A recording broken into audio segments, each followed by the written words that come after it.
मुस्लिम league काफ और PTI शाना बशाना। हुसैन इलाही कहते हैं कि हकीकी आज़ादी की जंग में तहरीक इंसाफ के साथ हैं। मूसा इलाही की इमरान खान पर हमले की शदीद मजम्मत। कहा मुस्लिम लीग काफ और पीटीआई एक साथ खड़े हैं। वफाकी हुकूमत ओछे हथकंडों से हकीकी आज़ादी मार्च को नहीं रोक सकती।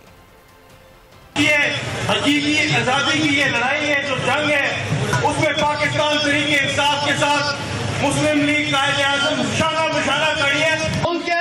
ये जमातों से बहुत आगे निकल चुका है। इधर ना कोई पाकिस्तान मुस्लिम लीग काफ है, ना ही कोई तरीके इंसाफ है। इधर हम इमरान खान साहब के साथ खड़े हैं इंशाअल्लाह ताला। कप्तान का हकीकी आज़ादी मार्च, बोल न्यूज की खुसूसी कवरेज।